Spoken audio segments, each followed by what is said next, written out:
Le I told silence you dans to la hand over cabine the bag. première classe Get était off this plus plane now. assourdissant que le réacteur qui tournait à Let go of l'extérieur. my arm. Tous les You're regards hurting étaient me. d'eau I haven't fixés done sur Camille anything. Laurent, une femme qui serrait son bagage à main tandis que l'hôtesse de l'air pointait un doigt manucuré vers la sortie. « Je ne vous le demanderai pas une seconde fois », siffla l'hôtesse, sa voix dégoulinant de mépris. « Vous perturbez ce vol et franchement, vous n'avez pas l'air d'être à votre place en un A. Descendez de mon avion. » Camille ne cria pas. Elle ne se débattit pas. Elle ajusta simplement ses lunettes, regarda la femme droit dans les yeux et murmura « Souviens-toi de ce moment, Sophie, car tu viens de clouer ta carrière au sol. » Sophie éclata de rire. Elle ne rirait plus dans une heure. L'air humide du terminal collait aux voyageurs comme une seconde peau. Mais à l'intérieur de l'aile delta climatisée, l'atmosphère était stérile et vive. Camille Laurent ajusta la bandoulière de son sac en cuir. Elle était épuisée. Cela faisait 3 semaines éprouvantes qu'elle parcourait le Midwest pour inspecter des hangars régionaux. Aujourd'hui, elle portait un jogging confortable, un sweat à capuche en cachire de qualité et des baskets. Elle ressemblait à une mère fatiguée ou peut-être à une étudiante. Elle n'avait certainement pas l'air d'être la directrice régionale de la sécurité aérienne de la FAA, une femme capable de clouer des flottes entières au sol d'une seule signature. Elle s'approcha de la porte d'embarquement pour le vol-siège 1A. Elle adorait le 1A, c'était une question de point de vue. De là, elle pouvait observer l'équipage et la porte du cockpit. C'était une habitude qu'elle ne pouvait pas abandonner, même en dehors du service. Embarquement zone 1, l'interphone grésilla. Camille s'avança, elle scanna son téléphone, la machine bipa en vert. Elle parcourut la passerelle inspirant l'odeur familière de l'air recyclé et du café. En montant dans l'avion, elle tourna à gauche. Debout, dans l'office, se tenait Sophie Dubois, la chef de cabine. Sophie était impeccable. Son rouge à lèvres était d'une teinte agressive et vive. Elle souriait à un homme en costume bleu marine, Monsieur Sterling, prenant sa veste avec une efficacité rodée. Puis Camille entra dans l'office. Le sourire de Sophie s'évanouit, son regard glissa des baskets d'Éline à son sweat, puis à ses cheveux naturels. L'évaluation fut instantanée et brutale. « Excusez-moi », dit Sophie en bloquant l'allée. « L'embarquement pour la classe économique se fait par l'autre porte, vous bloquez le passage. »« Je suis en un A », dit Camille calmement. Sophie laissa échapper un souffle sec. « Un A ? Puis-je voir votre carte d'embarquement ?» Camille tendit son téléphone. Sophie le lui arracha, ses longs ongles claquant contre l'écran. Robinson lut « Sophie ». Elle regarda Camille. « C'est un billet première classe plein tarif. Y a-t-il un problème ?»« C'est juste inhabituel, » marmonna Sophie. Camille dut se tourner de côté pour la contourner. En s'asseyant, elle entendit Sophie murmurer à une hôtesse débutante. « Élodie Martin, vérifie encore le manifeste. Je parie que c'est une erreur de surclassement. » Camille s'installa dans son fauteuil en cuir et ferma les yeux, mais elle sentait les regards sur elle. Monsieur Sterling en un B l'observait ouvertement. « Journée difficile » demanda Sterling. « Vous êtes dans la musique ou le sport ?» Camille soupira. « Logistique » répondit-elle en mettant son casque anti-bruit. 10 fois minutes passèrent. Camille commençait à s'assoupir quand un coup sec frappa son épaule. C'était Sophie. « Madame, je vais vous demander de vous lever. Il y a un problème avec votre billet. L'agent d'embarquement a fait une erreur. Ce siège a été attribué en double à un membre Platinum Médaillon. Je dois vous réinstaller au rang 34. » Camille sentit la chaleur monter dans son cou. « Ce n'est pas comme ça que fonctionne un refus d'embarquement.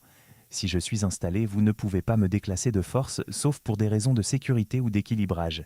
Si vous avez besoin d'un volontaire, vous offrez une compensation. » Le visage de Sophie s'empourpera. « Je n'ai pas le temps de débattre de la politique. Vous occupez un siège qui ne vous appartient pas.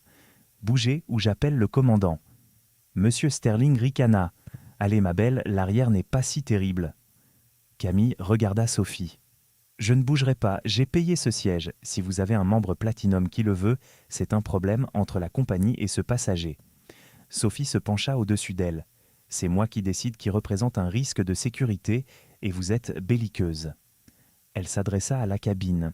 « Mesdames et messieurs, nous avons une passagère qui refuse de suivre les instructions de l'équipage. Bougez qu'on puisse partir, j'ai mis une femme au rang 2. » Camille regarda Sophie.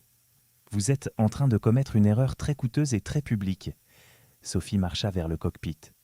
Camille sortit son téléphone et envoya un seul texto à un contact. Jay Anderson, QGFA. Incident en cours, chef de cabine menace sécurité pour me retirer du 1A. Demande supervision immédiate. La porte du cockpit s'ouvrit. Le commandant Mark Miller émergea. Il n'avait pas l'air malveillant, juste fatigué. Sophie était juste derrière lui, l'air triomphant. Madame dit, Miller, le personnel me dit que nous avons un problème. Elle dit que vous criez et êtes agressive. Je dois soutenir mon équipage. Je vous demande de descendre de l'avion. Commandant Miller, dit Camille en lisant son badge.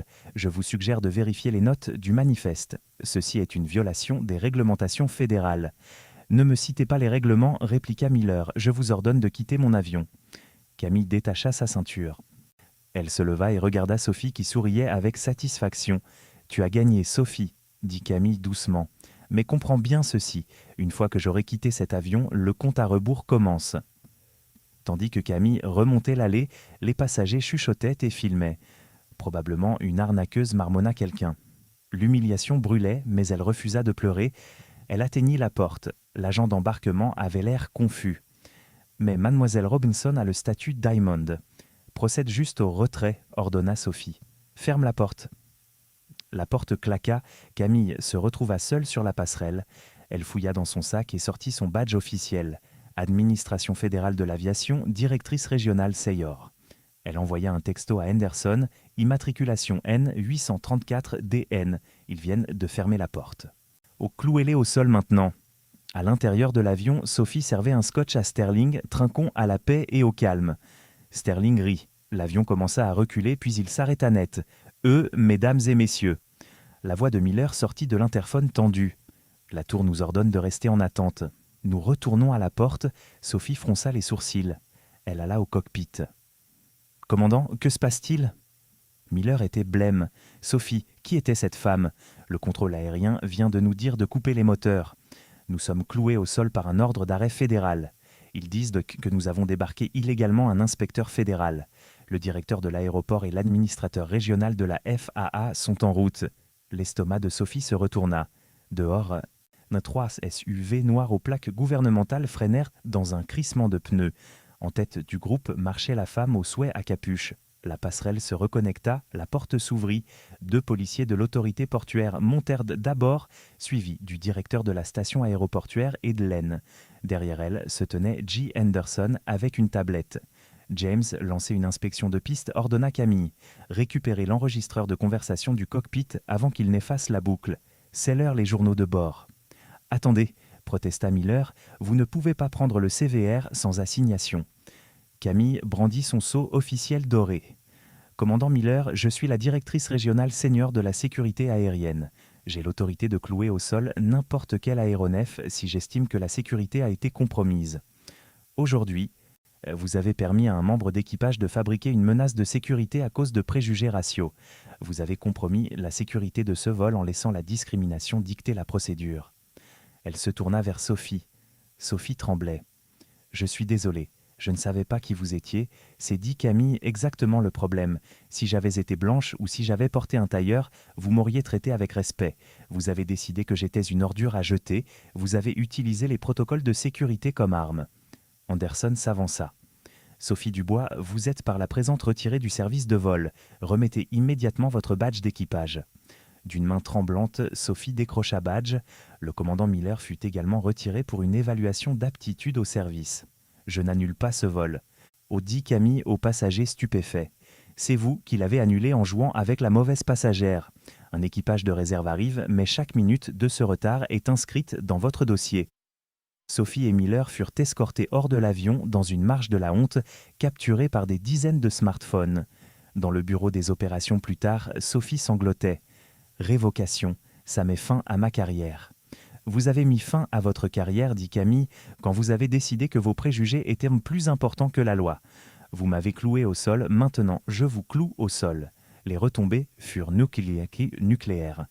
Sophie passa à la télévision nationale quelques jours plus tard, portant un cardigan doux, essayant de jouer la victime. « J'avais juste peur, sanglota-t-elle. » Elle était agressive, mais Camille était prête. Elle rejoignit l'émission par satellite. « La sécurité repose sur les données, pas sur les sentiments, » dit Camille à l'animateur. Elle brandit un dossier rouge. Ces 5 dernières années, Sophie Dubois a fait débarquer 7 passagers. Chacun d'entre eux était une minorité, une neurochirurgienne, une famille hispanique, un rappeur, pas un seul passager blanc. Ce n'est pas un instinct de sécurité, c'est un schéma de profilage et la compagnie le savait. Ils ont réglé un procès pour harcèlement contre elle il y a 2 ans. La caméra montra l'avocat de la compagnie, Marcus Thorne, assis à côté de Sophie. Il avait l'air d'avoir été abattu. L'action de la compagnie chuta de 4% le lendemain matin. Marcus Thorne démissionna le vendredi. Sophie Dubois vit son certificat définitivement révoqué et fut placée sur la liste noire d'emploi du secteur. Camille ne prit pas un centime du règlement pour elle-même. Elle créa un fonds de bourse pour les femmes issues de minorités dans l'aviation. 1 an plus tard, Camille était de retour au même aéroport. Elle portait à nouveau son sweat à capuche. Les yeux de l'agent d'embarquement s'écarquillèrent. Madame Robinson. La Madame Robinson. C'est un honneur, ma sœur vient d'entrer en école de pilotage grâce à votre bourse. Camille sourit et embarqua. Elle s'installa en un A. Tandis que les moteurs rugissaient, elle réalisa que la justice n'était pas seulement une question de punition.